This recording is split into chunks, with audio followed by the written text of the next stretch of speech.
ඉන්නෝයි හරි. එතකොට ඉන්න කතා කරේ මේ බෞද්ධ ආගමික සංකල්ප යටතේ. හරිද? මේක යටතේ මම පොයින්ට්ස් හතරක් තුනක් කිව්වා. ඊට පස්සේ අපිට ඓතිහාසිකව වැදගත් වෙනවා මේ දේශපාලන සංකල්ප යටතේ උරුම කළමනාකරණය. හරි. දේශපාලන සංකල්ප යටතේ මේ ෂෙයාවුනේ පේනවා. එතකොට ඕකත් අපිට පොයින්ට් කරන්න පුළුවන්. කොහොමද?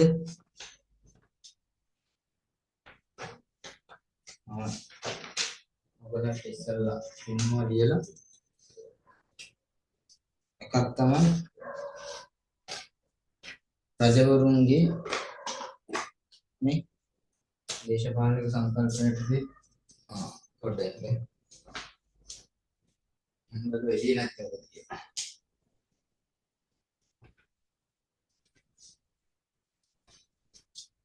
දේශපාලනික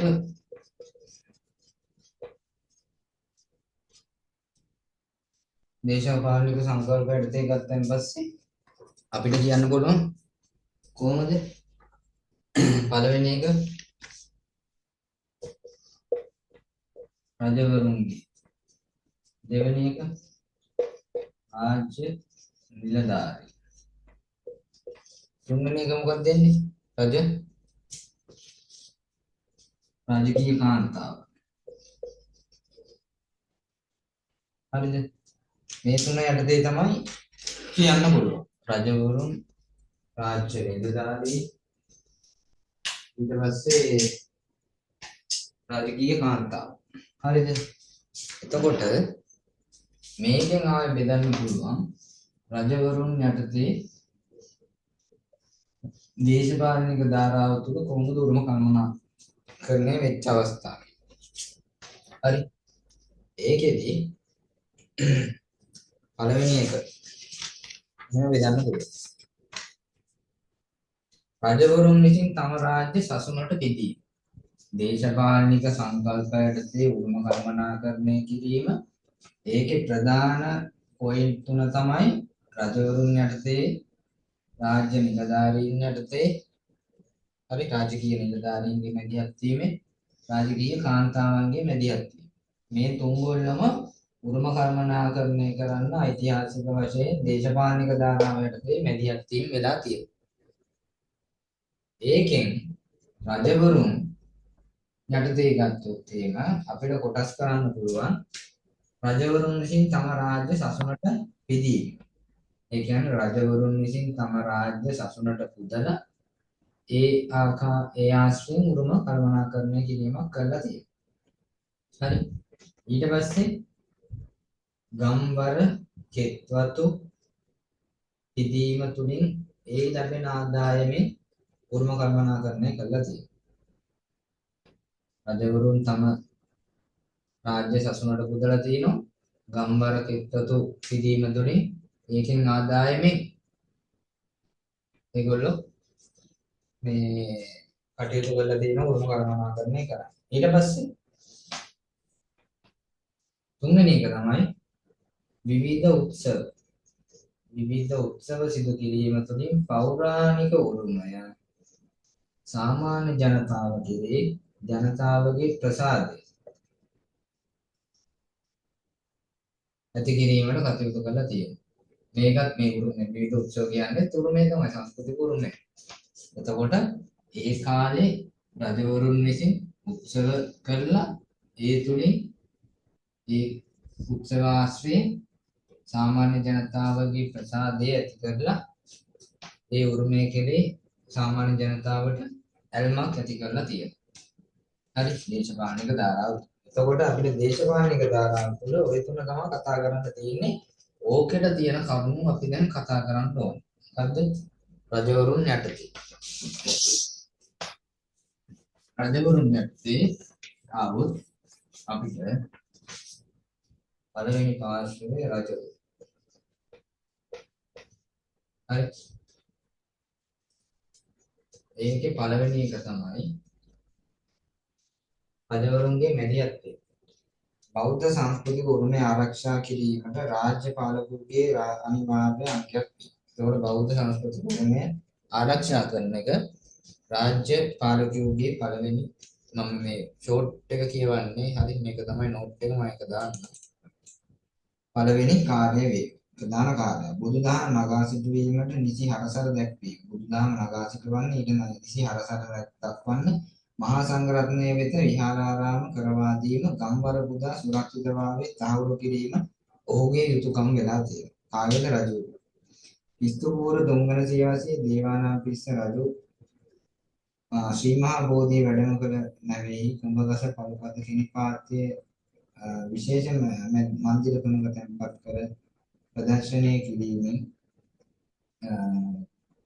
කූපායතන පනාගාර කෞතුකාගාර සංකල්පය උරුම කර්මනාකරණය කිරීම සඳහා දායක කරගෙන ඇත. හරි. ඊට පස්සේ වසම රජු සෑගිරියේ ප්‍රතිසංස්කරණ කටයුතු කිරීම.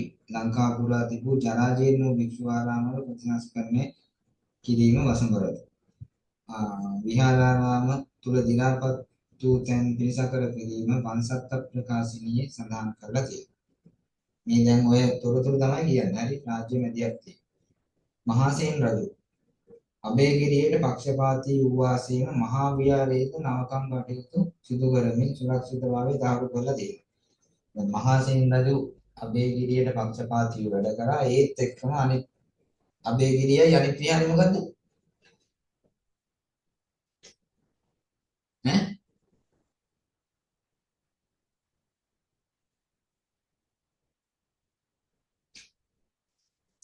අනුරාධපුරයේ අබේගිරියයි අනිත් එක මොකද්ද?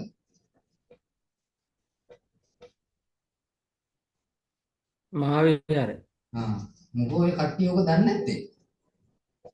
අබේගිරියයි මහා විහාරය අතර නේද ගැටුණයක් ඇති වුනේ. එතකොට දැන් මේක ඉස්මතු කරගන්න. දේශපාලනික ධාරාවේ රාජ්‍ය මැදිහත් වීම ඉස්මතු කරන්න පුළුවන් හොඳම සාධකයක් තමයි. මහාසේන රජු අබේගිරියට තමයි පක්ෂපාතී වෙලා හිටියේ. හරි. අබේගිරිය. එතකොට මහා විහාරය ගැන විතර මේ සැලකුවේ නැත්තේ නෑ. ඒකේ නවකම් කටයුතු වලටත් ඒකේ ප්‍රතිසංස්කරණ කටයුතු වලට තුරුම කල්පනා කරන කටයුතු වලට දායක වෙලා තියෙනවා. ඒක තියෙනවා චූලවන් නෙමෙයි සෝරි මහාවංශ. අබේගිරියට පක්ෂපාතී වෙලා වැඩ කරා. හැබැයි අරක නොසලකා හැරියේ නෑ. රජ කෙනෙක් විදිහට ඒකෙත් හිටියේ විසුණු වහන්සේලා මහායාන මේ ධර්ම පිළිබඳ වැඩි නම්බුරුවක් තිබ්බය. ඒ වුණාට මහාසේන රජු මහා විහාරයේ ප්‍රතිසංස්කරණ කටයුතු කරා කියලා මහා වංශයේ තියෙනවා. දෙවන සේන ශ්‍රේෂ්ඨ බෞද්ධ මධ්‍යස්ථානයක් වූ ලෝමා මහපායේ නවකම් කටයුතු කළ බව. හරි. දෙවන සේන විසින් ලෝමා මහපායේ නවකම් කටයුතු කරලා තියෙනවා. එතකොට ඒ රජවරුන්ගේ පොදු සමස්ත මැදිහත්. එතකොට අපිට පළවෙනි එක විදියට යන්න පුළුවන්. රජවරුන් විසින් තම රාජ්‍ය සසුනට බෙදීම. සසුනට බෙදීම. ඕගොල්ලෝ රජවරුන් යටතේ ගත්තන් පස්සේ පොදුවේ කියනවා රජවරුන්ගේ ක්‍රියාපටිපාටිය කරුණු පහක් හරි කීයක් හරි අරගෙන හරි ඊට පස්සේ ඒක යටතේ පළවෙනි පොයින්ට් එක සසුනට බෙදීම. ඒ කියන්නේ රජවරුන් දේශපාලනික ධාරාව යටතේ උරුම කළමනාකරණය කරන්න තම රාජ්‍ය සසුනට පුදලා තියෙනවා. හරි. දේවානම්පිය දිසාවට පීමා බෝධිය තම රාජ්‍ය රාජ්‍යයට පූජා කෙරේ. දේවානම්පිය දිස්ස රජු විසින් ශ්‍රී මහා බෝධියට තම රාජ්‍ය පූජා කෙරේ. දුටුගැමුණු රජුගේ කාලය ගත්තොත් එක්වරකට සත් දිනක් බැගින් වතාවන් පහකදී ලංකා රාජ්‍ය ශාසනයට පිදී. ඒ විදිහටම ලියන්න. එක්වරකට සත් දිනක් බැගින් වතාවන් පහකදී ලංකා රාජ්‍ය ශාසනයට පිදී. මහාසේන රජුගේ පුත් කිසිරි මෙවන් රජුගේ කාලය දන්තධාතුන් වහන්සේ වෙනුවෙන් ලංකා රාජ්‍ය පූජා කෙරේ. ක්‍රිස්තු වර්ෂ 608 618 අතර වූ දෙවන අගබෝධි රජු තූපාරාමෙහි කටු කොහොල් හැරවීම කළ පසු ප්‍රතිසංස්කරණය කරවා මුළු රාජ්‍යයම තූපාරාමයට පිදී. මොකද මේ කටු කොහොල් අතුරනවා කියන්නේ? ඒකත් මේ ප්‍රතිහාර මේ උරුම කළමනාකරණය ප්‍රතිහාර කරන කටයුත්තක් තමයි. ඈ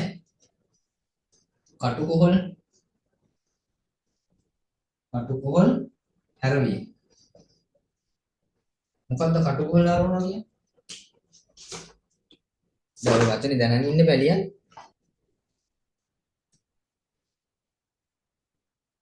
කොහොල්ල ගන්නද? ඈ කටුකොහල් අලුත් වැඩියා කරලාද අයියේ? ඒ කියන්නේ අර අලුත් වැඩියා කරලාද හොඳට සුදු අලුත්වැඩියා කිරීමක් තමයි. කටුකොහල් හරවනවා කියන්නේ මොකද? දැන් මේ සුරේක්ෂණන් විතරයි කතා කරන්නේ. අනිත් අය කතා කරන්නේ නැහැ. ඈ දැන් මම එක එක්කෙනාගෙන් අහනවා. කටුකොහල් හරවනවා කියන මොකද? දැන් මොකේද මේ කරලා තියෙන්නේ? තූපාරාම. නේ? තූපාරාමේ කටුකොහල් හරවනවා කියන්නේ මොකද? දැන් තූපාරාමේ දැන් තියෙන තත්ත්වය කොහොමද? මොනවා කළා තියෙන්නේ?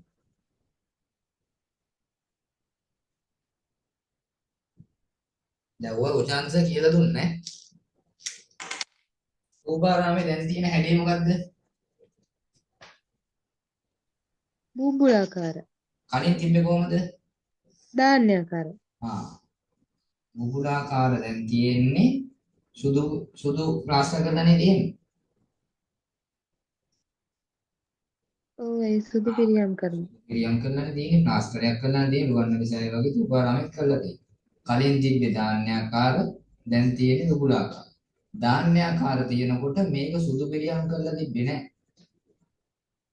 ප්ලාස්ටරින් කරලා දැන් මේ වර්තමානයේ ප්ලාස්ටරින් තිබ්බේ නිකන් gadol තමයි තිබ්බේ. හරි මේ gadol වලට උඩින් බදාමයක් දාන එක තමයි කටුකොහල් හැරවීම කියන්නේ. මේ රෆ් gadolනේ තියෙන්නේ මේ ජේතවනේ වගේම තියෙන්නේ. මේක උඩින් ප්ලාස්ටරයක් දාන්න. හැබැයි මේ දැන් තියෙනා වගේ ප්ලාස්ටරයක් නෙමෙයි. ඒක ස්වාභාවිකව සාමාන්‍ය විදිහට දාපු ප්ලාස්ටරයක්. ඒක තමයි තූපාරාමේ කටුකොහල් හැරවීම කියලා කියන්නේ. හරිද? එතකොට දැන් ඔයාලා දෙකක් ඉගෙන ගන්න ඕනේ. පුරාවිද්‍යාවේ සංරක්ෂණය යටතේ කරපු මට මම අහගෙන මේ එදා මම ලොග් වෙලා හිටපු ගේමස කිව්වා. කාගෙන්ද මන්ද ඇහුවා සුරේක්ෂා නංගිගෙන්ද මන්ද ඇහුවේ. දැන් තූපාරාමේ ඔව් මම ඔයාගෙන්ම තමයි ඇහුවේ නේ. ඔව් අයියේ දැන් ඔයගොල්ලන්ට මතක නැහැ මට මතකයි. තූපාරාමේ ඉස්සර තිබ්බ විදියයි දැන් තියෙන විදියයි. ඒකට එතකොට ඒකට හානියක් සිද්ධ වෙලා තියෙනවද? අගේට හානියක් වෙලා තියෙනවද? වාස්තු විද්‍යාත්මක ක්‍රමයට හානියක් වෙලා තියෙනවද කියලා ඔන්න ඕන ප්‍රශ්න කරලා අහුවා. ඒකෝද ඒක නෙමෙයි මම කියන්නේ මේ ඒක නම් මතක් කරේ කටුකොල් නරවනවා කියන්නේ. හරිද? රජුන් තම රාජ්‍යයන් අමුදරුවන් සසුනට පූජා කරනු දුටු රටවැසියන් උරුම ස්මාරකයන් හා උරුම වස්තුන් විනාශ නොකරන්නට විනාශ වන්නේ නම් තම ශක්ති ප්‍රමාණයෙන් පිළියම් කරන්නට කටයුතු කරනවා. එතකොට මේ දේවල් කරලා විතරක් නෙමෙයි රජවරුන් මේ තම සසුනට පුදලා තියෙන්නේ මේ දේශමානික සංකල්පයටදී තම රාජ්‍යයේ අමුදරුවන් පවා සසුනට පූජා කළා නේ තම රාජ්‍ය අමුදරුවන් පවා සසුනට පූජා කළා ඒ තුලින් රටවැසියන්ගේ උරුම ස්මාරකයන් උරුම වස්තුන් විනාශ නොකරන්නට වග බලාගෙන තියෙනවා හරි එතකොට මේ භෞතික වස්තුන්ට විතරක් නෙමෙයි හෙළ රජදරුවන් තම දායකත්වයේ සපයලා මේ ප්‍රතිසංස්කරණ කටයුතු සහ උරුම කළමනාකරණ කටයුතු කළා තමන්ගේ අමුදරුවන් පවා සසුනට පූජා කරලා මේ ඒ කටයුතු සිද්ධ කරලා තියෙනවා. හරි. එතකොට රජවරුන් විසින් තම රාජ්‍ය සසුනට බෙදීමටද ඒ ටික. හරිද? ඊට පස්සේ දෙවෙනි එක ගම්වර කෙත්කතු බෙදීම තුලින් ආදායම් ලැබෙන්නට ඉඩ ප්‍රස්තාව සලසා දීම. දෙවෙනි කාරණාව තමයි රජවරුන් යටතේ දේශපාලනික සංකල්පයටදී මොකද ගම්වර කෙත්වත බෙදීම තුළින් ආදායම් ලැබෙන්නට ඉඩ ප්‍රස්තාව සලසා දීම. ඒක යටතේ උදාහරණ විදියට මේකේ සම්පූර්ණ විස්තර කරලා තියෙන ඔක්කොම. හරිද? මම මේ setting කරන්න තියෙන දේ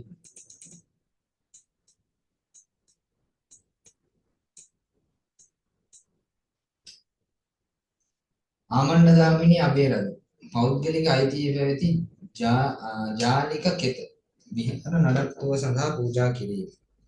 ආමණ්ඩගාමිනී අබේරජු පෞද්ගලික සන්තකයේ පැවතිච්ච ජාලික කෙත විහාර නඩත්තුව සඳහා පූජා කරලා තිනවා. ඒක සඳහන් වෙනවා හාතිගමු සෙල්ලිපිය. හරි. හාතිගමු සෙල්ලිපිය ඒකට හාතිගමු සෙල්ලිපියට තව එකක් තියෙනවා රිදීගම සෙල්ලිපිය. හරි. හාතිගමු සෙල්ලිපියට තව වචනයක් තමයි රිදීගම සෙල්ලිපිය කියන්නේ. ඊට පස්සේ කුරුණෑගල ඊට පස්සේ තූපාරාම ධාතුවරේ ආරක්ෂා කිරීම සඳහා මුරකරුවන්ට වේතනා ගෙවීම. හරිද? තූපාරාම ධාතුවරේ ආරක්ෂාව සඳහා මුරකරුවන් යොදවලා තියෙනවා. මේ මුරකරුවන්ට වේතන පඩියක් ගෙවලා තියෙනවා. දෙවන අගබෝධි රජු තමන්ගේ බිසවට අය ලාබත් ගාම මෙම තූපාරාම විහාරයේ පූජා කොට මුරකරුවන්ට වේතන ගෙවීම. එතකොට දෙවෙනි අගබෝධි රජු තමන්ගේ මේ බිරිඳට බිසවට අය ලාබත් ගාමේ තූපාරාම විහාරයේ පූජා කරලා ඒක ආරක්ෂාවට මුරකරුවන්ට වේතන ගෙවලා තියෙනවා. ඊට පස්සේ සුබ රජු නාගමහා විහාරයේ උපෝසත ගරයක් කරවා එහි ඉදිකිරීම් කටයුතු වලට ඉදිරි කටයුතු සපුරා ගැනීමට උපල ද්‍රෝණික වැවේ ආදායම පූජා කිරීම. නාගමහා සුබ රජු විසින් නාගමහා විහාරයේ උපෝසත ගරය කියන්නේ මොකද්ද? උපෝසත කරන ඕගොල්ලන්ට නෑ. ඒක උනාට දැනන් ඉන්නේ කොහොමද? උපෝසත ගරයක් කියන්නේ මොකද්ද?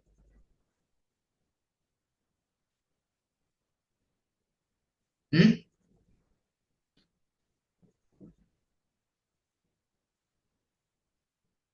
දන්නේ නැද්ද?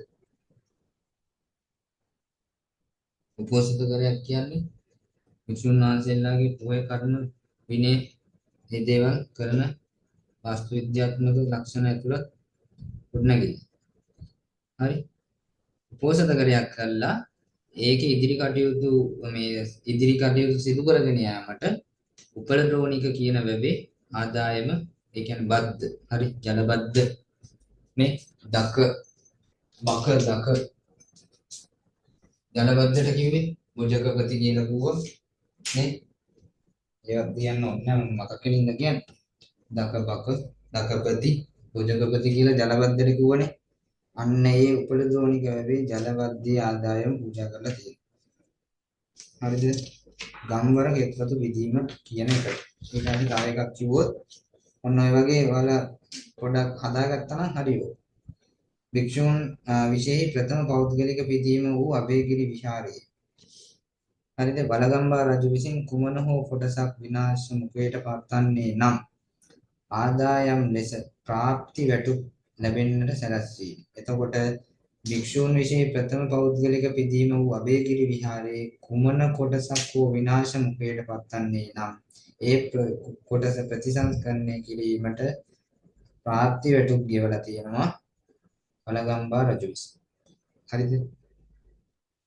එතකොට අන්න ඔය කරුණු ටික ගම්වර කෙත්වත පිදීම තුලින් ආදායම් ලැබෙන්නට ඉඩ සලස්වා දේශපාලනික ධාරාව තුළ රජවරුන් කටයුතු කරලා තියෙනවා. ඊට පස්සේ අන්තිම එක තමයි උත්සව සිදු කිරීම තුළින් පෞරාණික උරුමය කෙරේ ජනතාවගේ ප්‍රසාදය ඇති කිරීම. හරි උත්සව සිදු කිරීම තුළින් පෞරාණික උරුමය කෙරේ ජනතාවගේ ප්‍රසාදය ඇති කිරීම. ඒකට දුටුගැමුණු රජතුමා වෙසක් උත්සව 24ක් කරලා තියෙනවා. ආවන්තිස්ස රජතුමා වෙසක් උත්සව 28ක් කරලා තියෙනවා. මාසංග රජු පැවැත්වූ වෙසක් උත්සව 44ක් ගැන සඳහන් වෙනවා. ඊට පස්සේ සිරිමේක වර්ණ රජු මිහිඳු පෙරහැර අනුස්මරණය කිරීම මහින්දාගමනයේ අනුස්මරණය කිරීමට මිහිඳු පෙරහැරක් කළා දෙනවා. පොළොන්නරුවේ මහා පරාක්‍රම පවරතුමා රුවන්වැලිසෑය ප්‍රතිසංස්කරණය කොට අවසානයේ මහා පහන් පූජාවක් කළා දෙනවා. දෙවන පරාක්‍රම බාහු රජු දළදා පාත්‍රා ධාතු සහ මහා පහන් පූජාවක් කිරීම. එතකොට දෙවන පරාක්‍රම බාහු රජතුමා දළදා සඳහා පාත්‍රා ධාතු සඳහා දළදා සහ පාත්‍රා ධාතුව සඳහා පහන් පූජාවක් කරලා තියෙනවා. එතකොට ඒ උත්සව. ඒ උත්සව තුළින් පෞරාණික උරුමය කෙරේ. උත්සව කරලා පෞරාණික උරුමය කෙරේ මහජන ප්‍රසාදය ඇති කරන්න රජවරුන් කටයුතු කරලා තියෙනවා. එතකොට දැන්ටත් එහෙමනේ නේ. අයියේ ඔව්. එතකොට අර බාතිකාබේ රජතුමා මේ රුවන්වැලි සෑයේ අභ්‍යන්තරය දැකලා ඒක සිතුවමකට නැගලා ජනතාවට ප්‍රදර්ශනය කර ඒකත් ගන්න පුළුවන් නේ. ඒකත් ගන්න පුළුවන්. රුවන්වැලිසෑයේ කවුද මොන රජුද? බාතිකාබේ රජතුමා නේද? මොකද කරේ වාසිකාව නැතුමා? රුවන්වැලිසෑයේ රුවන්වැලි සෑයේ එයා ඒ මළුවේ ඇවිදිනකොට එයා මේ කියලා තියෙනවානේ. මට ඇහුනේ රුවන්වැලිසෑයේ සිතුවමකට නගලා ඇඳා නෑ ඒකයි මම අහුවේ. රුවන්වැලි සෑයේ අභ්‍යන්තරයෙන් එයාට ශබ්දයක් ඇසලා තියෙනවානේ.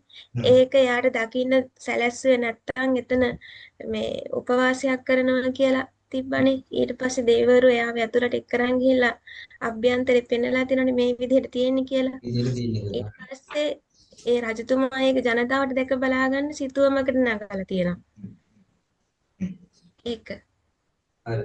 ඒකත් ගන්න පුළුවන්. ජනතාව කෙරේ ප්‍රසාදය ඇති කිරීම. එතකොට මම කී හිටියේ වර්තමානයේ වෙන විටත් අපි විසක් උත්සවේ පොතුන් උත්සවේ එහෙම තියෙනවා. එතකොට ඒක ජාතික උත්සව වශයෙන් කරනවා. ඒකේ එදා ඉඳන් පැවතෙන ගෙන ආපු බුද්ධාලම්බන ප්‍රීතිය නේ අද ඒක කරනවා. එතකොට දැන් උදාහරණයක් විදියට කවුද? අනුර කුමාර දිසානායක. මොකද කරේ? රජතුමෙක් නෙමෙයි තමයි. ඒ වුණාට ජනාධිපති මොකෝ කරේ? මොකද්ද කරේ කියන්න බලන්න. අනුර කුමාර දළදා ප්‍රදර්ශනය. දළදා ප්‍රදර්ශනය කරනවා. දළදා ප්‍රදර්ශනය. ඔන්න. හොඳම උදාහරණ. අමතක වෙනවා නම් ඔක මතක තියාගන්න. අනුර කුමාර මොකද කරේ? අනුර කුමාර කියලා අපි නිකන් ගමු රජ කෙනෙක් හිටියයි කියන්නේ. දේශපාලනික ධාරාව තුලින් ජනතාවට ප්‍රසාදය දැනවීම සඳහා මොකද්ද කළේ? දළදා ප්‍රදර්ශනයක් කරා උත්සවයක්. අන්න වර්තමානයේ උදාහරණ. එතකොට ඒ වගේ ආපු උත්සව තමයි වෙසක් උත්සවය, පොසොන් උත්සවය, දළදා මේ පෙරහැර නේ? මිහිඳු මේ පෙරහැර ඔය ටික මේ ජනතාවගේ ප්‍රසාදය දනවලා උරුමයන් පිළිබඳ ජනතාවට බුද්ධාලම්බන ප්‍රීතිය අඟවන්න සහ උරුමයන්ගේ ලැබියාව වැඩි දියුණු කරන්න රජවරු කටයුතු කරලා තියෙනවා. එතකොට දේශපාලන ධාරාව යටතේ රජවරුන්ගේ මේ මැදිහත් වීම යටතේ ඔන්න ඔය ටික එන්න ඕන. හරි. ඔතන කරුණු ගොඩාක් තියෙනවා. ඒකයි මම කියන්නේ ලේසි කරුණු ටික ඔළුවට දාගෙන මේ ඒ ටිකෙන් ලියන්න කියලා. කරුණු 10ක් තිබ්බට 10ම ලියන්න යන්න එපා. ඒකෙන් ඔයාලා මතක තියාගන්න පුළුවන් 5ක් ගන්න. ඔය 3ක් ගන්න. 5ක් ගන්න කියන්නේ ඔයාලා විභාගෙට ගිහින් ඉඳගත්තාන් පස්සේ මේ 5ම එන්නේ නැහැ මතකෙට. සමහරවිට 5න් 3යි එන්නේ.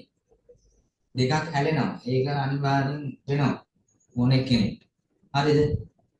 5ක් ගත්තොත් 3ක් ඉතිරි වෙයි. 3ක් ගත්තොත් එහෙම එකක් ඉතිරි වෙයි. එහෙමයි බලන්න.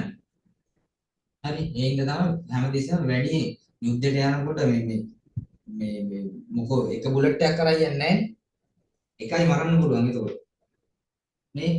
අර වැලක් පතරොම් වැලක්ම අරන් යනවා. ඒකේ උරුණාන් පස්සේ තව එකක් නෝට් කරනවා. ඒ හින්දා මෙතන මේක යුද්ධයක් කියලා හිතාගෙන මේකට යනකොට කරුණු 5ක් විතර අරන් යන්න එක. එතකොට එතනට ගිහිල්ලා මේ පේපරේ දැකලා බය වෙන්න හරි මොනවා හරි වුණොත් ඒවා මේ 3ක් හරි මතක තියේවි. ඒ තුනෙන් ගෙවුවොත් ඒවා 3යි මේ 9ක් ඇවිල්ලා හවු. ඔය 9 විස්තර කරනකොට හරි. ඒ වගේ තමයි අනිත්‍ය. හරි. අනිත් එක තමයි ඕකේ නම් අඳින්න දේවල් නැහැ හොඳේ. අඳින්න දේවල් නැහැනේ. වාස්තු විද්‍යාවේ තමයි අඳින්න දේවල් තියෙන්නේ. ඒක අන්තිමට මම කියන්නම් කොහොමද ඒකට වෙන්නේ කියලා. මේ උරුම කර්මනාකරණය කියන එකේ අඳින්න දේවල් නැහැ. අපි chart නම් තියෙනවා අඳින්න. නේ රූපසට නැහැ chart තියෙනවා. ඔය අර උරුමය කියන එකට ඔයගොල්ලන්ට chart එක අඳින්න පුළුවන්. කෙටියේ chart එක අඳින්න. සංස්කෘතික උරුමය, ස්වාභාවික උරුමය, චංචල උරුමය, ස්පර්ශීය, අස්පර්ශීය, චංචල උරුමය, නිශ්චල උරුමය, මේකේ මේ චංචල උරුමය, නිශ්චල උරුමය, ස්පර්ශීය, අස්පර්ශීය කියන. හරි. එතකොට අද දේශපාලන බෞද්ධ ආගමික සංකල්පයටදී කතා කරා දේශපාලනික ධාරාව කතා කරා ඉතිරිලා තියෙනවා චාරිත්‍රවාදීත්වයි යුරෝපා ජාති. යුරෝපා ජාති කියන්නේ නූතන ඉතිහාසය. ඔය ඉංග්‍රීසි, පෘතුගීසි, ලන්දේසි තාත්ත. උදාහරණයක් විදිහට විලියම් ග්‍රෙගරි මොකක්ද හැදුවේ? විලියම් ග්‍රෙගරි මොකක්ද හැදුවේ?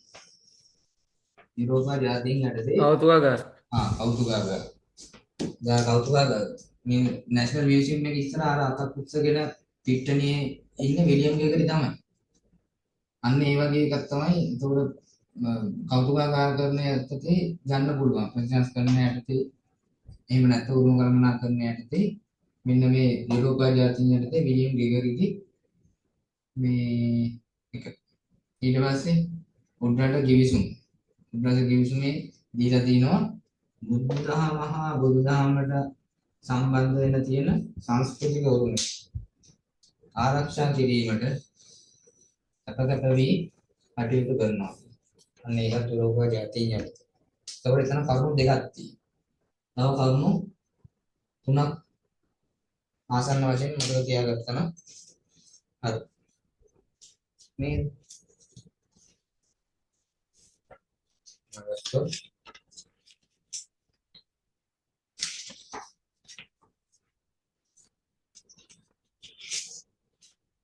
යුරෝපා ජාතීන් යටතේ ආය තව ලේසි එකකට තියෙනවා.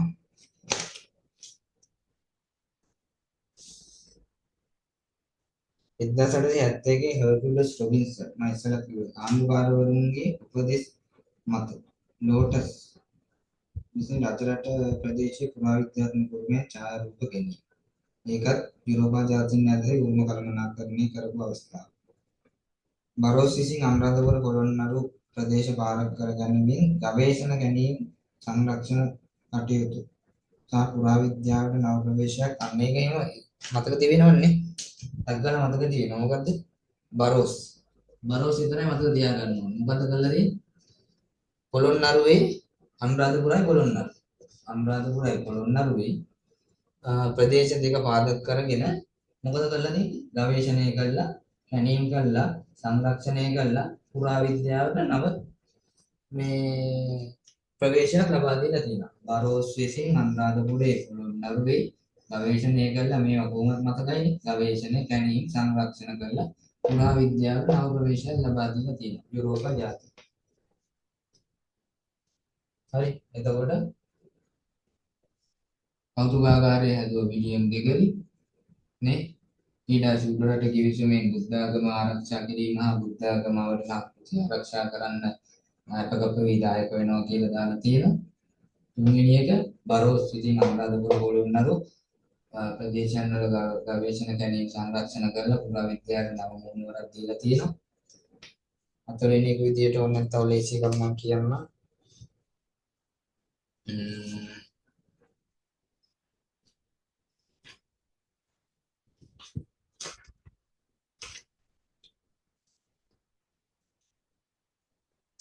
1873 අනුරාධපුරයේ ඩික්සන් මහතා තූපාරාමයේ කෙරෙහිද 1871 දී ඒකත් මතක තියාගන්න ලේසි. 1873 1871 මේ 73යි 71. හරිද? අනුරාධපුර ඒජන්තවරයා වූ ඩික්සන් මහතා තූපාරාමයේ කෙරෙහිද මයිසිස් ඩේවිඩ් මිහින්තලයේ කෙරෙහිද මූලිකත්වයේදී ආරක්ෂක වැඩපිළිවෙලක් ක්‍රියාත්මක කරනවා. 1873 දී ඒජන්තවරයා වෙච්ච ඩික්සන් හරිද? තූපාරාමයේ කෙරෙහි 1871 දී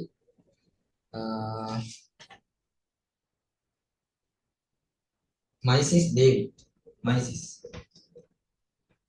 මයිසිස් ඩේවිඩ් මිහින්තලය කෙරෙහිද මූලිකත්වයෙන් ආරක්ෂක වැඩපිළිවෙලක් සකස් කරනවා. ඩික්සන් කරන තෝපරාමේ මයිසිස් කරනවා මිහින්තලේ ආරක්ෂිත වැඩපිළිවෙලක් කරනවා. ඒතකොට එතනම කරුණු හතරක් තියෙනවා.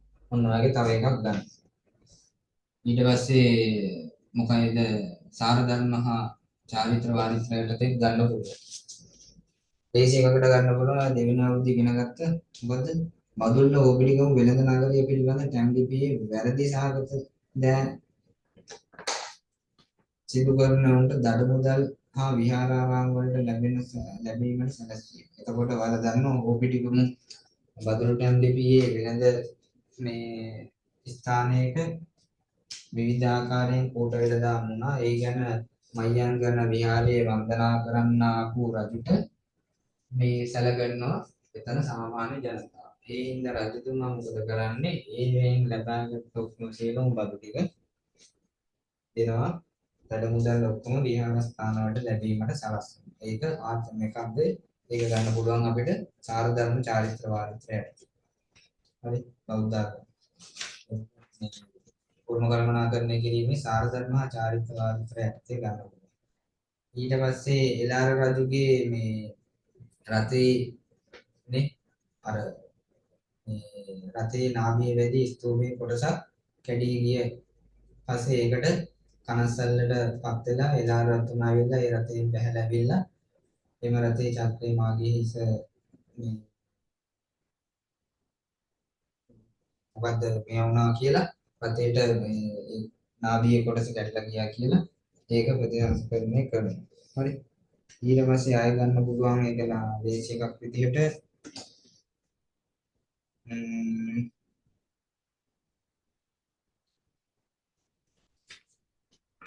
වාරිත්‍රවලට දේශ එකක් විදිහට ආය ගන්න පුළුවන්.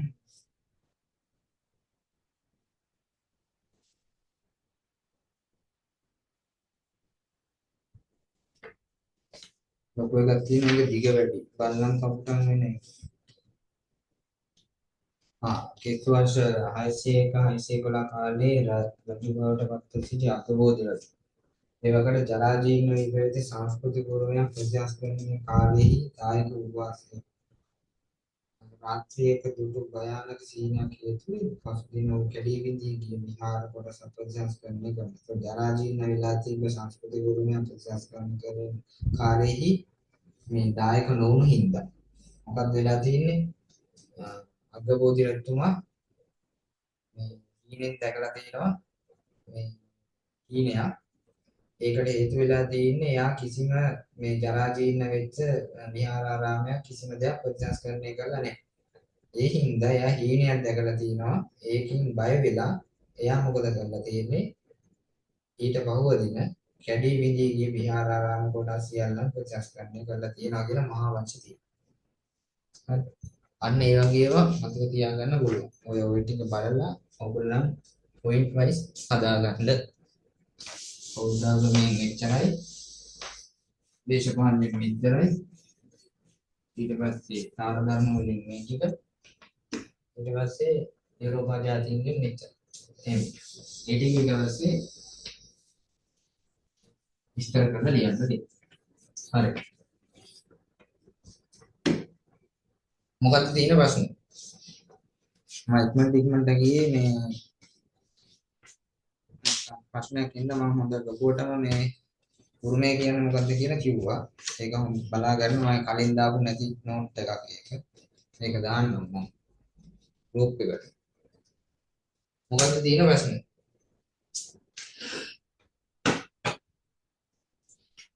ඕක කී දෙනෙක් පාඩම් කරලා ඉවරද? ඈ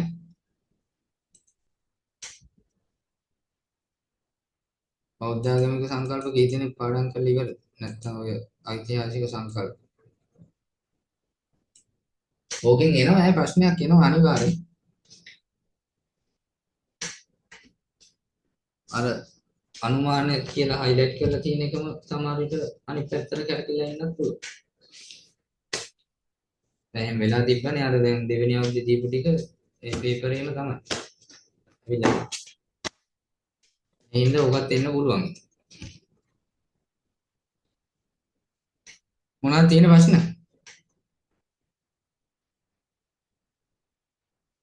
හ්ම්? ප්‍රශ්න නැද්ද?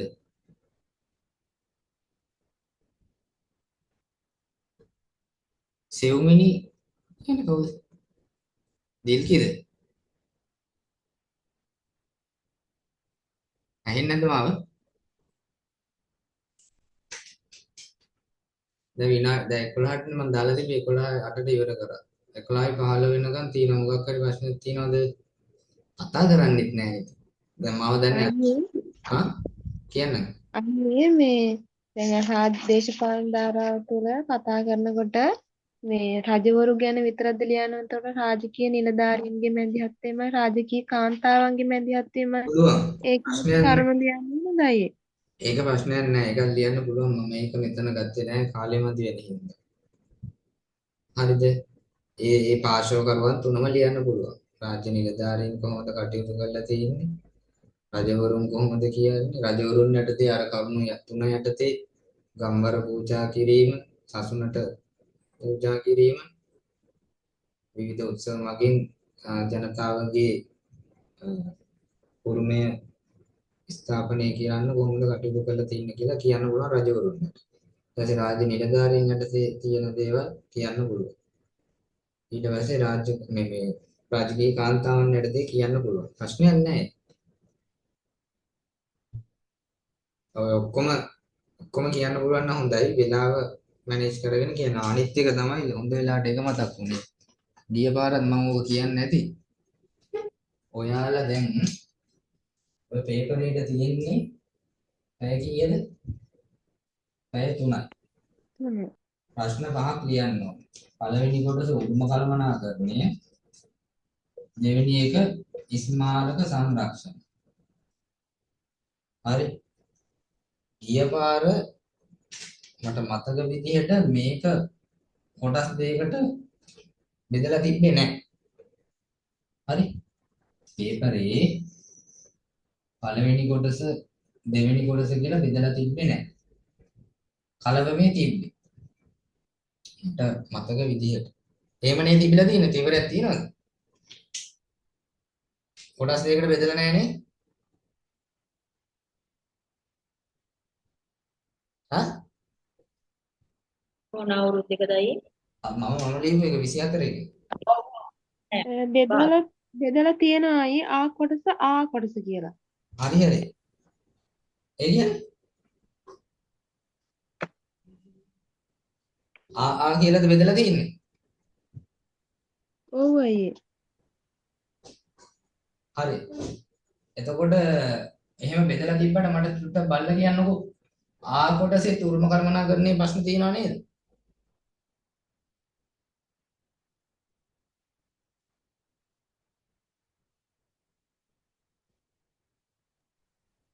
තියෙනවයි. ඔන්න කළා දින වැඩි ඈ. අයන්න කොටස තියෙනවා ආ කොටස තියෙනවා. දැන් අපි සාමාන්‍යයෙන් හිතන්නේ අයන්න කොටස උරුම කළමනාකරණ කොටසනේ. ආ කොටසට එහෙම වුණොත් එන්න ඕනේ ස්මාරක සංරක්ෂණ. දැන් උතන ඔචාන්ස වැඩක් කරලා තියෙනවා. මොකද්ද කරලා තියෙන්නේ? මේක දැන් සාමාන්‍යයෙන් අපි අනිත් පේපර්ස් වල තියෙන බෙදලා හරියට ප්‍රශ්න ටික සංරක්ෂණය ගත්තොත් සංරක්ෂණයේ ප්‍රශ්න 4යි. කල්පනාකරණයේ ප්‍රශ්න ගත්තොත් කල්පනාකරණයේ ප්‍රශ්න 4යි. එයා කරලා තියෙන්නේ මේ ටික කලවම් කරලා මේ. ඒ කියන්නේ උරුම කල්පනාකරණයේ ප්‍රශ්නත් සංරක්ෂණයේ ප්‍රශ්නට දාලා. සංරක්ෂණයේ ප්‍රශ්න ඇතුලේ උරුම කල්පනාකරණයේ ප්‍රශ්න තියෙනවා. එහෙම තියෙනවා නේ? ඔව් අයියේ තියෙනවා. එහෙම තියෙනවා. ඒ කරලා තියෙන වැඩක්. එතකොට මේ පාරත් ඔය සංසිද්ධියම වෙන්න පුළුවන්. හරි? බොහෝ දුරට. එයාගේ වැඩ එහෙම තමයි. මේ එහෙම වෙන්න පුළුවන්. එතකොට මම කියන්න ගියේ ඕක බෙදිලා එන එකක් නැහැ. එහෙම ඉන්නේ නැති වෙන්න හේතුව තමයි මේ එහෙම කරන්න හේතුව තමයි මොකද සමහර විට සංරක්ෂණය හා මේ මොකද්ද ස්මාරක සංරක්ෂණය අමාරුයි කියලා මේ උරුම කළමනාකරණයේ ලියනවා 3ක් විතර. හරි? 3ක් විතර ලියනවා. අන්න ඒ හින්දා තමයි ආ කොටසයි අයන්න කොටසයි ආ කොටසයි දීලා මේක කලවම් කරලා දීලා තියෙනවා. එතකොට කොහෙන් ගියත් ඕගොල්ලෝ ලියන්න වෙනවා. හවු වෙනවා කොහෙට ගියත්. ඒක තමයි ඒක කරලා තියෙන්නේ. හරි මම මේ කියන දේ පස්සේ ඕකත් එක්ක කල්පනා කරලා බලන්න. එතකොට ඒක නෙමෙයි මම කියන්නේ ඒකත් වැදගත් කාරණාවක්. ඒක වලට වඩා ලොකු වැදගත් කාරණාවක් තියෙනවා. ඕගොල්ලෝ දැන් පහක් ලියන්නේ. පැය 3ක් තියෙනවා පහක් ලියන්න. පළවෙනි ප්‍රශ්නේ එකකට දෙන්නේ විනාඩි 30යි. හරි. පළවෙනි ප්‍රශ්නේ ලියන්න යනවා කියනකොට. මම ලියලා ඉවර භාගයයි කියන්නේ. විනාඩි 30ක් ඉවරයි. මෙතනින් එහාට මේක ලියන්න එපා. මේ භාගයෙන් නවත්තන්න. හරිද? මේ භාගයෙන් මේ උත්තරේ භාගයෙන් නවත්තන්න කරන්න දෙයක් නැහැ. භාගයෙන් නවත්තන්න. ඔයාලා මේක ඉවර කළා සම්පූර්ණ සොලිඩ් එකටම ලියන්න ගියොත් එimhe ඉවර වෙනකම්ම මේ 30ට වඩා යනවා පැයක්වත් යයි තව. එක ප්‍රශ්න. එතකොට ඊතර ප්‍රශ්න දෙක හතර ලියන්න පැය දෙකයි තියෙන්නේ. ඒ හින්දා ඔයාලා කිසිම විටක විනාඩි 30න් එහා උපරිම 35. එතනින් එහා ප්‍රශ්නෙක උත්තරයකට යොදවන්න එපා. පළවෙනි එකට ඔයගොල්ලන්ට විනාඩි 30 යනකොට ලියලා ඉවර වෙන්න පුළුවන් භාගයයිද එක්කෙනෙක්ට තුන් කාලයිද එතනින් නතර කරන්න. ආසන්න තැනින් නතර කරන්න. දෙවෙනි එකට යන්න. දෙවෙනි එකේ ඒ ආනිසංසයෙන් වෙනවා නම් කමන්න නතර කරන්න. හරි තුන් කාලයිද භාගයයිද කමන්න නතර කරන්න. තුන්වෙනි එකට යන්න. ඒක හොඳට ලිව්වයි කියන්නේ ප්‍රශ්නයක් නැහැ. හතරට ගියා. හතරත් ලිව්වා. පහත් ලිව්වා. දැන් මොකද වෙලා තියෙන්නේ? පැය 3ට ප්‍රශ්න පහම ලියලා. හරිද? එහෙම නැතුව ඔයාලා මේ පළවෙනි ප්‍රශ්නේ සම්පූර්ණ හොඳටම ඉවර කරලා. දෙවෙනි එකත් හොඳටම ඉවර කරලා. තුන්වෙනි එකත් හොඳටම ඉවර කරනකොට පැය 3 ඉවරයි. 3යි ලියන්න පුළුවන්. දෙකක් ලියන්න බෑ. එතකොට ඔයගොල්ලන්ට ලකුණු හම්බ වෙන්නේ 100න් නෙමෙයි 60න්. 20යි 20යි 20යි 60න් දෙක. ඕගොල්ලෝ ලියන්න පුළුවන් උපරිම ලියලා ඒක එතනින් එහාට ලියන්න කරුණු තිබ්බත් වෙලාව නැත්තම් එහෙම නතර කරලා අපි ලියුවොත් පහම ලියවෙනවා. සහ 100න් ලකුණු ටිකක් හම්බ වෙනවා. සහ මේකෙන් මේ ලියා ගන්න බැරි වෙලා හම්බුනේ නැති ලකුණු ටික මේ පහෙන්ම කැල්කියුලේට් වෙනවා. මම හිතන්නේ මම කියව එක තේරුණා. යම් කිසි කෙනෙක් ප්‍රශ්න පහක් ලියනවා නම් ඒ පහ ලියලා තියෙන්නේ තුන් කාල ගානේ නම් ගැටලුවක් නැහැ බය වෙන්න එපා. මොකද තුන් කාලේ ගානේ ඔයා පහම ලියලා. හරිද? මේ තුන් කාලේ ගානේ ලියන්නේ නැතුව එක්කෙනෙක් එයාම හිතනවා නම් මේ ප්‍රශ්න පහ ලියන්නේ නැතුව ප්‍රශ්න 3යි ලියන්නේ මම හරියටම හරියන්න කියලා. හරිද? සම්පූර්ණ අවසන් වෙනම ප්‍රශ්න 3යි ලියන්නේ කියලා. එයාට ලකුණු කැල්කියුලේට් වෙන්නේ 60. 100ෙන් දෙන්න. හරිද? 60ෙන් කැල්කියුලේට් වෙන්නේ. එතකොට එයාට අවාසියක් තියෙනවා. මොකද්ද? ප්‍රශ්න 3යි ලියලා තියෙන්නේ 60ෙන් ලැබෙන්නේ. එක්කෙනෙක් ලියලා තියෙනවා ප්‍රශ්න පහම තුන් කාල ගානේ ලියලා තියෙන ප්‍රශ්නයක් නැහැ. මෙයාට නොලැබෙන 40න් කොටසක් අනිවාර්යෙන් මෙයාට යනවා. ඇයි ඒ? මෙයා හිතමු ප්‍රශ්න දෙක ලියලා තියෙනවා. මෙයා හොඳ තුනම හොඳට ලියලා 60 ගත්තත් වැඩක් නැහැ. මෙයාට 40ක් අහිමි. නමුත් මෙයා පහම ලියලා 100න් බලන්නේ මෙයාට අහිමි 40න් 20ක් හරි මේ පහ ලියපු එකනට එනවා. ඒ හින්දා විනාඩි 30කට වඩා එක ප්‍රශ්නයකට යොදවන්න එපා. උපරිම 35යි. අවමය 30යි උපරිම 35යි. එතනින් එහාට ලියන්න වෙයි නම් ලියන්න යන්න එපා. ඊළඟ ප්‍රශ්නෙට යන්න. ඒක ලියන්න. එහෙම ගියන් පස්සේ ප්‍රශ්න පහම ලියවෙනවා. ප්‍රශ්න පහම ලියුණාන් පස්සේ 100න් කැල්කියුලේට් වෙන්නේ. හරිද? එහෙම නැතුව සම්පූර්ණ ඉවර කරන්න ගිහිල්ලා ප්‍රශ්න 3ක් ලිව්වා 60න් කැල්කියුලේට් වෙන්නේ 60න් කැල්කියුලේට් වෙලා එක ප්‍රශ්නයකට 10 ගන්න 30යි කියමු. එතකොට මොකද වෙන්නේ? දැන් මොකද වෙන්නේ?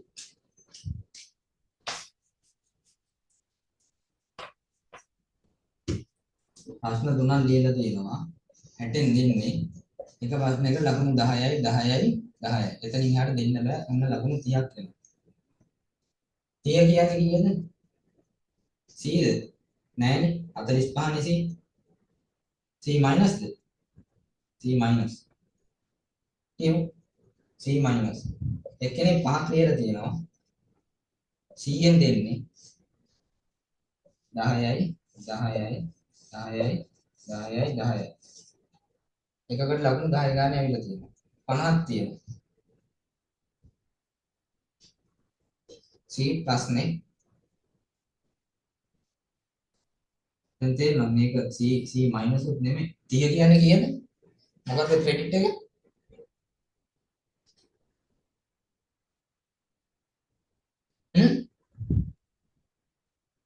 D එක. D එක? ඔව්. දැක්කනේ වෙනස. D මෙයා 50 ලිව්වොත් C plus නේද? C එක 45. ඔව්. C plus. දැන් පේනවා වෙනස. ඕගොල්ලෝ solid එකටම ඉවර කරලා 3ක් ලිව්වත් වැඩක් නැහැ. මේ කොහොම කැල්කියුලේට් වෙන්නේ? අනිත් එක්කෙනා 3 කාල ඉවර කරලා 5 ලිව්වොත් C plus එකක් හරි එනවා. මම මේ අවමේ දාලා හොඳේ 10 හැම එකටම 10 නෙමෙයි. මේකේ ඉතින් 13 15 වෙන අවස්ථා තියෙනවා. ඒ හින්දා මේ 30කට වඩා ඕන මේක විතරක් නෙමෙයි මම කියන්නේ ඕන සබ්ජෙක්ට් එකකට 30කට වඩා මේව කරන්න බෑ. උපරිම 35. ඒ හින්දා ඔය ෂෝට් නෝට් හදාගෙන ඒ ෂෝට් කරගෙන අර වැලියම් සටහන මොනවද ලියන්න ඕනේ කියලා වගේ දාගෙන තියාගන්න.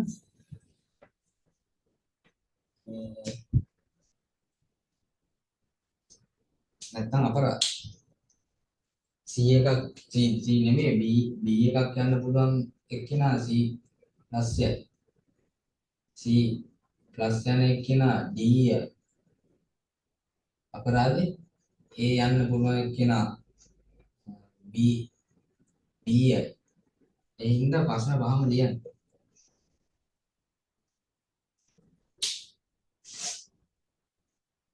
හරි. ඔය ටික තමයි කියන්න තියෙන්නේ. ඔයගලන්ට මොන හරි තියෙනවා නම් කියන්න. ඊළඟ දවසේ කරන්න පුළුවන්. මොනවද කියන්න තියෙන්නේ? රෙකෝඩින් එක දාන්නම්. දැන් නම් දාන්න නැහැ. මම හිත දාන්නම් මේ Google convert කරලා මේ link එක දාන්නම්. හොඳයි. මොකද දැන් මෙතන PC එකට convert වෙන්නත් තව විනාඩි 30ක් විතර යනවා.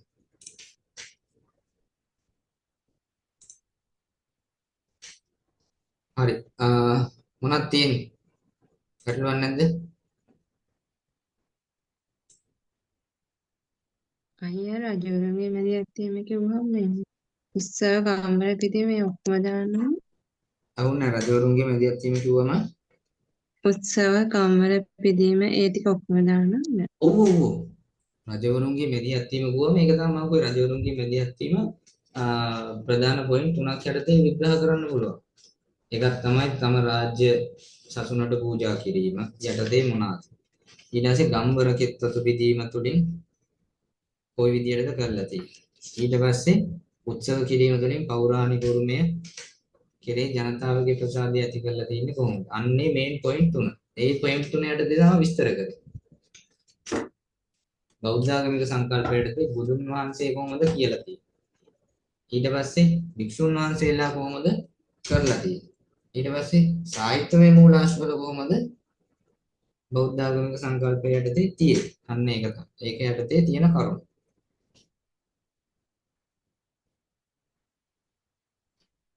හරි.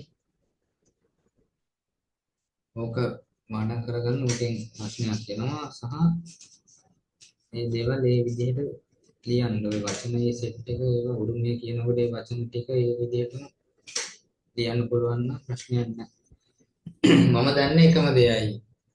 පේපරේ හදන්නේ ඔෂාන්ස් කොටස් දෙකම සහ බලන්නේ ප්‍රශාන්ත සර්.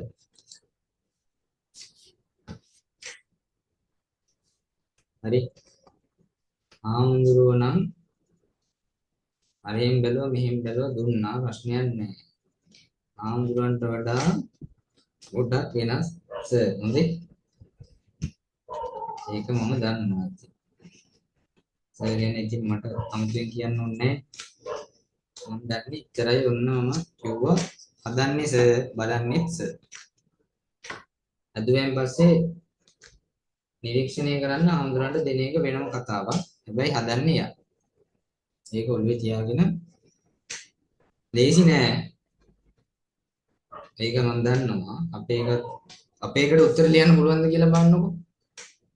යම් කිසි මේ මට්ටමේ ඉන්නවනම් මේ මට්ටමම තමයි. අපේකට උත්තර ලියන්න පුළුවන්ද කියලා බලන්න.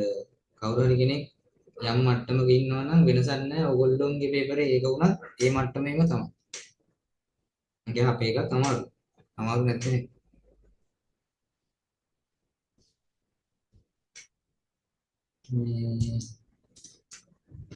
ඒක මහත් කියලා වැඩේ කරගන්න අන්තිම ටිකනේ ඉතින් ගොඩ දාගන්න. ඒක තමයි කියන්න තියෙන්නේ. ගොඩ යනවා නම් ඔක්කොමලා ගොඩ ගියා නම් මට වෙන මොකුත් ඕනේ නැහැ. මං කියලා තියෙනවනේ. එච්චරයි මට ඕන.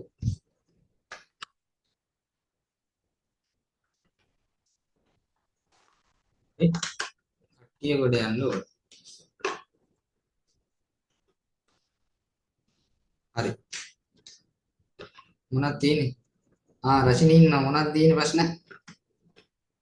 මේ හම්බෙන් දැක්ක.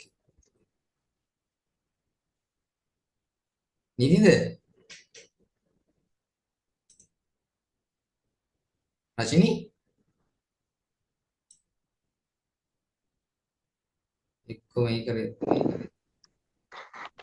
මොකක්ද අයියේ? ප්‍රශ්න මොනවද තියෙන්නේ? දැන් දැහැරුණේ? නෑ එහෙනම් මට ඇහුන්නේ ආයෙ නැහැ කියන හරි කියපු ටිකත් ඇහිලා නැහැ. නිදි. නෑ නම ඇහුන්නේ තුවන්නේ. මොකෝ දැන් ගොඩක්ම ප්‍රශ්න තියෙන වාටනේ මොකෝ ප්‍රශ්න තියෙනවද? මේ පාඩමෙන් නෑ. එහෙනම් හරිනේ. අනිත් අයගේ නම දන්නේ නැහැ. නම් කියන්නේ 900 නෑ 394 053 නම් දන්නේ නැහැ. ඒ හින්දා අහන්න බෑ. චාදි තරුණේ ඉෂාර දීර්ඝක්ෂ කියන්නේ කොහොමද? ඉෂාරා නිමය කරු ලහිරු මුක්ෂානි දෝෂී සෙව්මිනි කිද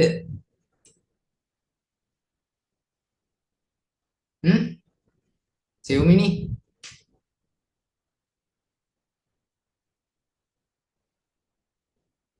ශාශිකා සුරේක්ෂා නංගි මොකද අවුලක් නැද්ද ඔයාලට?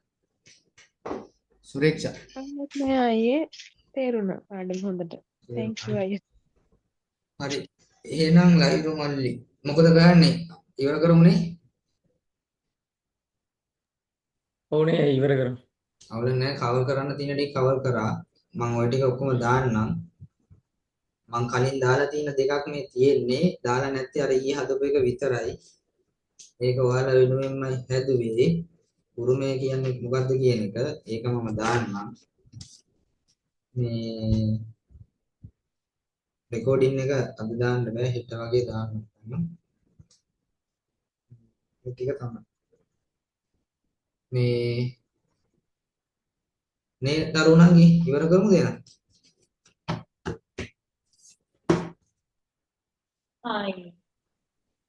අයියේ මේ අර දේශපාලන ධාරාව නිබන්ධනෙත් දාන්න පුළුවන් ද උත්තර? හරි ඒකත් දාන්න. ඒකත් මම හැබැයි කලින් දාලා තියෙනවා. ඔව් කලින් දාලා තිබ්බ මම සේව් කරන් තියෙන්නේ අර එක විතරයි. හරි මම ඔක්කොම ටික දාන්නම් ප්‍රොබ්ලම් නෑ. හරි මේ කවුරු හරි අර ඔයගොල්ලන්ගේ අනිත් ගෲප් එකෙන් ඉල්ලුවොත් දෙන්න ගැටලුවක් නැහැ හොඳේ. එහෙම මේ දෙන්න කියලා ඉන්න එපා. කමක් නැහැ එහෙම ඉල්ලුවොත් දෙන්න. අරකේ දාලා තියෙන ටික තියෙනවා නම් දෙන්න. ඒක ගැටලුවක් නැහැ කිසිම ප්‍රශ්නයක් නැහැ මට. මේ ඉල්ලුවොත් දෙන්න ඕනේ කෙනෙක් ප්‍රශ්නයක් නැහැ. ඔයාලට ගමන් නැහැ ඉතින් පාඩම් කරලා මේ ගොඩ යනවා නම් එච්චරයි. මේ හරි. එහෙනම් මේ අපි ඉවර කරමු. ආය දවසක් arrange කරලා දෙන්න අයින සති හරි. කොහොමද? එහෙනම් හරි. ඔක්කොම පාඩම් කරගන්න පරිස්සමෙන් ඉන්න. හැමෝටම උත්සාහනයි දෙවියටයි. හරිනේ? හරි thank you thank you Thank you අයියේ. හරි. Thank you අයියේ. Nice. Good.